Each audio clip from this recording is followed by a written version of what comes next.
So now let's practice with solving linear equations having fractions. Solve and check x plus 1 divided by 3 equals to x minus 1 divided by 5. This is a practice problem for your test. I'd like you to pause the video, copy the question, solve, and then look into my solution. Here is my suggestion.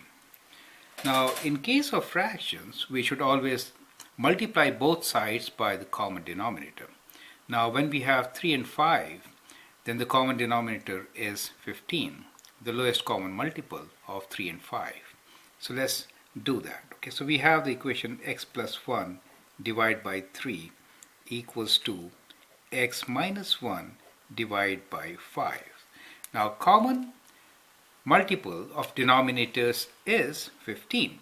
So we can multiply both sides by 15. So that is the idea. So we'll multiply both sides by 15. So what do we get here? If we multiply by 15, then 15 goes 3 times with 5 and 5 times with 3. So that is what we get. Now we can expand it using distributive property. So we have 5 times x plus 1 equals to x minus 1 times 3, right? You could write 3 on either side, it means the same thing. Distributive property means now you got to multiply the number outside by all the terms inside the bracket, right? So 5 will be multiplied by both x and 1. Similarly, 3 will be multiplied by x and minus 1. So let's solve this equation after applying distributive property of multiplication. So we have 5 times x, which is 5x. 5 times 1 is 5, equals to 3 times x, which is 3x, minus 3 times 1 is 3. To solve further, let's take variables on the left side and constants on the right. Now to do that, we need to subtract 3x from both sides, right? So in that case, we'll get rid of 3x from the right side and subtract 5 to get rid of 5 from the left side. So once we do this, we get 5x minus 3x as 2x, right? Equals to, that is 0. 3x minus 3x is 0. That was the idea, right? So we get minus of 8. Minus 5 minus 3 is minus 8. Now, we can divide by 2, right? Both sides. So dividing both sides by 2, we can solve for x. So we get x equals to minus 4. So that is how we can solve this equation. Now let's check whether the solution is right or not.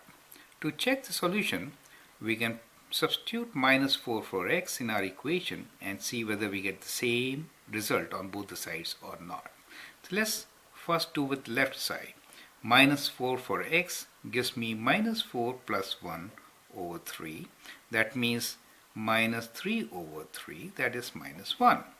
And for the right side, we get minus 4 minus 1 divided by 5, which is minus 5 divided by 5, which is minus 1. Now since left side equals to right side, our solution is correct, right? So let's write down our answer, and that is x is equal to minus 4, right? So that is how we can get solution of such equations. Well, let's go through it once again. Now, to solve equations in fraction forms, it is good to get rid of fractions, which we can do by multiplying both sides by common denominator. We also call it cross multiplication at times.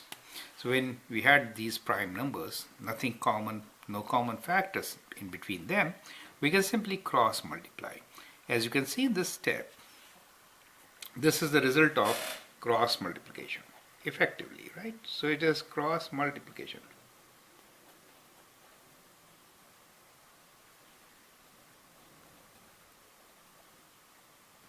So that is what we mean. Multiply that term, x plus 1 by 5 and x minus 1 by 3, right? So that is what we have here.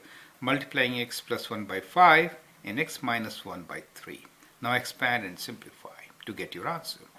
Once you get the answer, you should check. It is specified in the question itself. Solve and check, right? So it's kind of important for you to check also and show your calculations. So that is how we do such questions. I hope that helps you. Thank you and all the best.